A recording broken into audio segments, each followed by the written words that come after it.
like that. But yeah, so let's get to these questions. How you doing? Welcome back to the channel today. Today I'm in my car Friday on my way home from school for the weekend.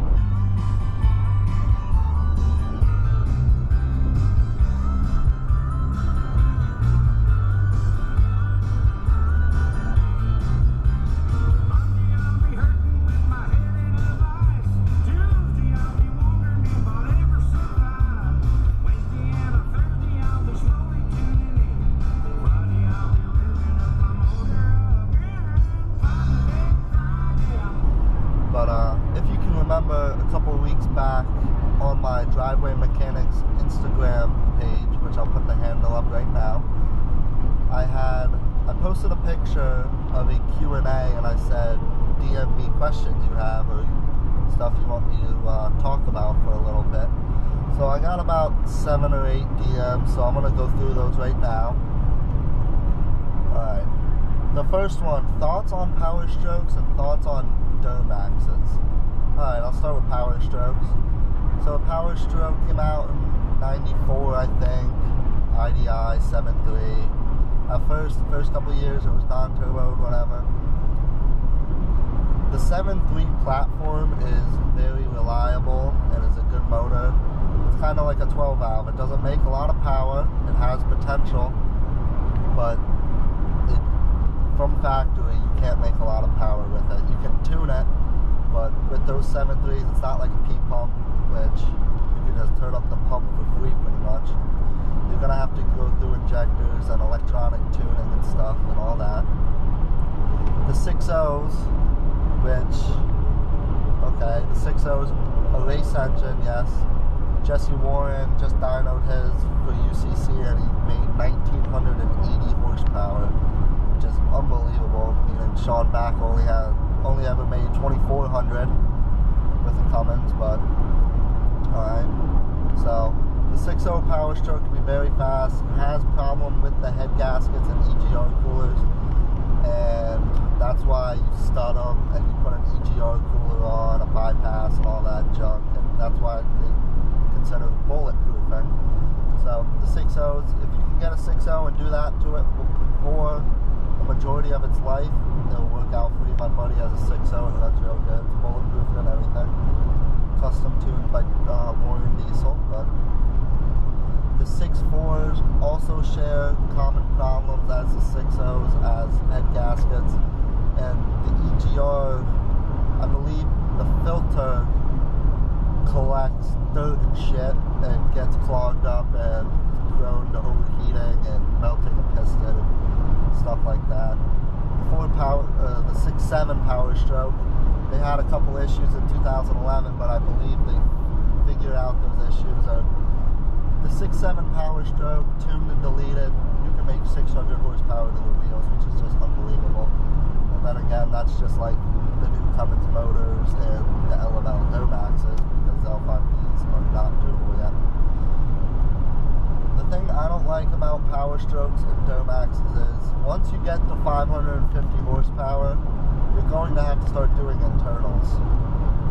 Now, Ford Powerstrokes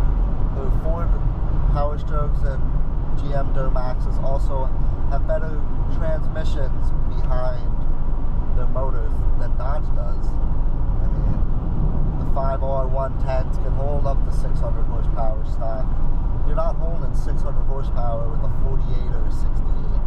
It's just not possible. It's not going to hold much more than stock with a programmer. But so that's why I don't really like the Duramax and Powerstroke platform, is because it's totally different than Dodge, and I was raised Dodge, and that's what I grew up working on, my brothers and mine. But the platforms are different, and the internals, the stock bottom end, aren't going to hold 1,000 horsepower, which a Cummins will.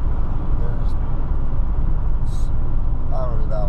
There's thousands of people making over 1,000 horsepower on a stock bottom end Cummins. It's just, they're really reliable in that sense. And once you get to that build section, I think Cummins will outperform Powerstrokes and Duramaxs all day at the higher end, the 2,000 horsepower range.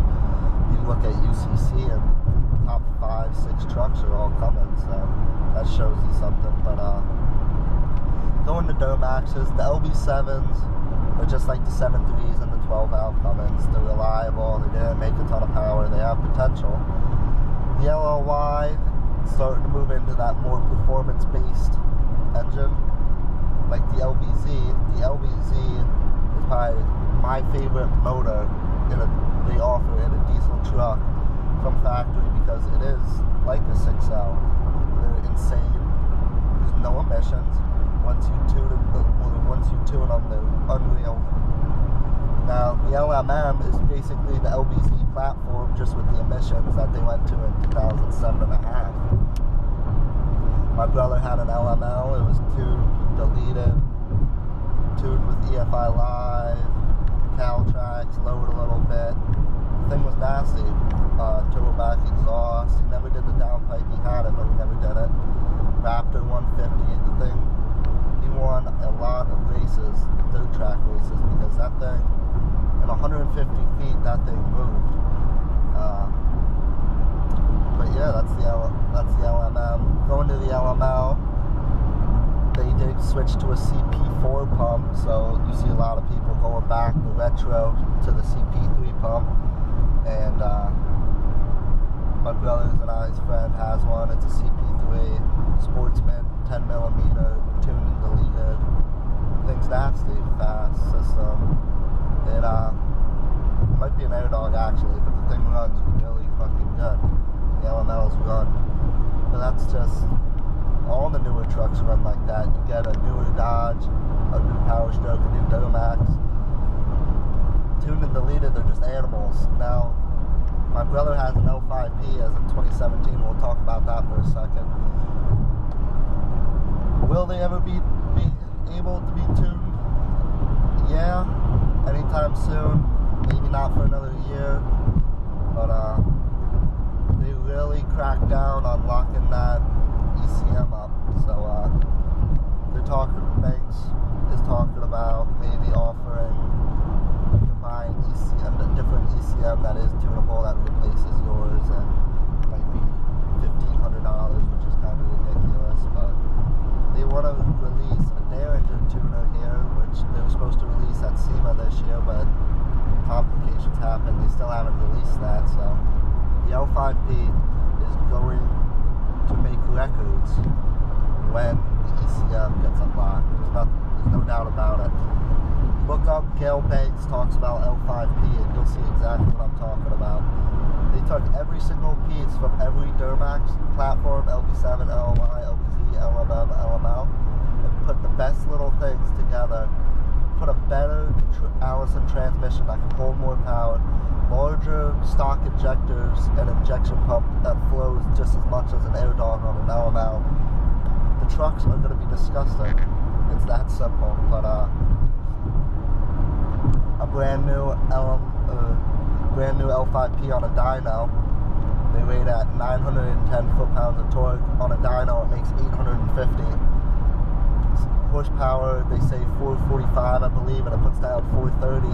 So that's showing you GM lied about what these trucks are actually making at the motor, so they don't need higher emissions. They're derated. The L5Ps are derated. You can go stock dyno and look it up, and it'll show you.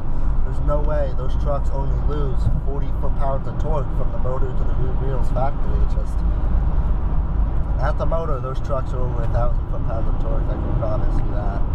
But so that's my insights on Duramaxes and Powerstrokes. Not I don't like them. I just like the Cummins platform better, because you don't need to do engine internals, which means you don't need to spend thousands of dollars until you get to 800 horsepower. So, and the Cummins might hold longer at 1,000, but who knows how long they'll last. It's only a matter of time.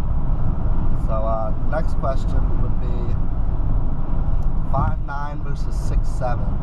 Okay, so the 6.7 introduced in 2007.5. The 5.9 has different injection platforms. It has a rotary injection, mechanical injection. The VP44 is a mechanical and electronic injection. But 2003 they switched to a common rail setup. So 6.7 versus 5.9. Okay, the way I look at it, and a lot of professionals look at it, 6.7 is just a bigger, better matter than 5.9. Some people don't agree with that, but if you look into it, that's what it is. One, the spool's charges a lot faster because of that bigger displacement, which is better. That's a big thing for any drag racer out there.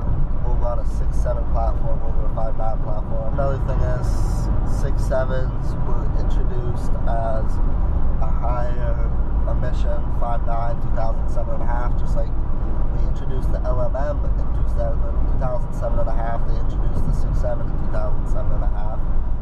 Let's talk about the turbos for a second. 5.9 stock turbos, the AG351s, are a 58mm compressor housing, and the 6.7s are AG351VE, which is due to the variable geometry turbo, so it can close its fins, which is also why 6.7s have from factory a exhaust brake, because it has that variable geometry turbo on it.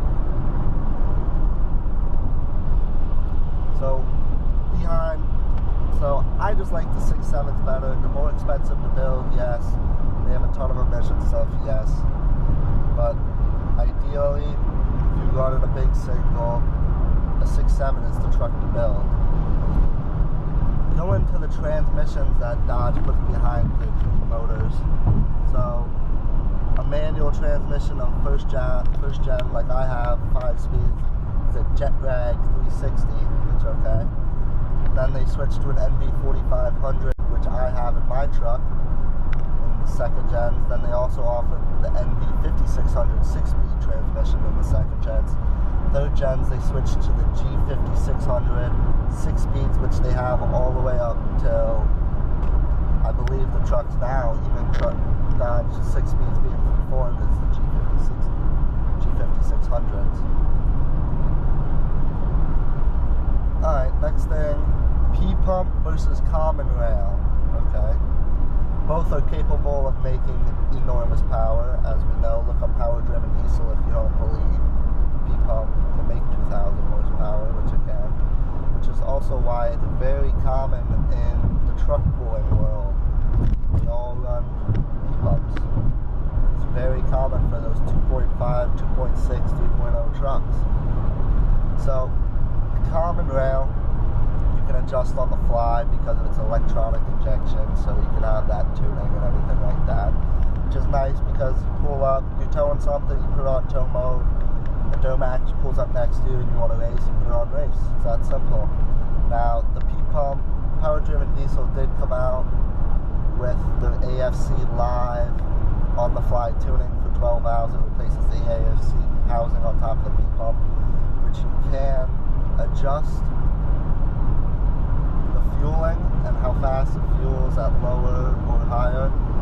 Okay, so it's still not the same as EFI tuning, so it's that simple. Truck pulls or drag racing? Okay. Truck pulls is what was very popular when I first got into diesel trucks back in like 2012.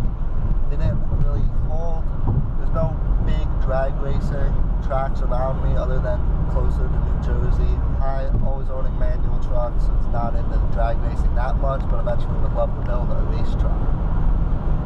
Dirt drags or strip racing? Well, dirt drags is awesome, it's 200 feet, it's not about just power, it's traction, setup, tuning, most importantly, the driver mod. But like I said, strip racing is cool and I want to get into that, and maybe later on I'll build a truck to get into that stuff, but right now it's just not for me. Events we will be attending, well, I've talked about it in my last video. May 19th in Reading, PA is the Dirty Diesels Dyno Day show and open house, so I do plan on dynoing my 12 valve. I should have 5x14 injectors, 150 horse injectors in my truck by then, and we're gonna the pump a little bit mechanically and maybe add a couple degrees of timing and see what we can do. We're going to go for 500 horsepower, but we'll see. The other event we have as of now is May 4th, 5th, and 6th. Now that is UCC out in Lucas Oil Raceway in Indianapolis. That is, I'm sure any diesel fans know about the Ultimate Call-Out Challenge. It's awesome. It's just insane. 30 of the top shop / drivers and performing diesel trucks will be there. Plus another 50 competitors, which they're adding this year, the third year through UCC. 50 people signed up to try to set a spot for next year. I think the top 5 finishers out of those 50 guarantee the spot in next year's Ultimate Call-Out Challenge, so that will be cool. But also, if you go on Laura's, LORAHS, that will show the pooling schedule at drag racing schedule.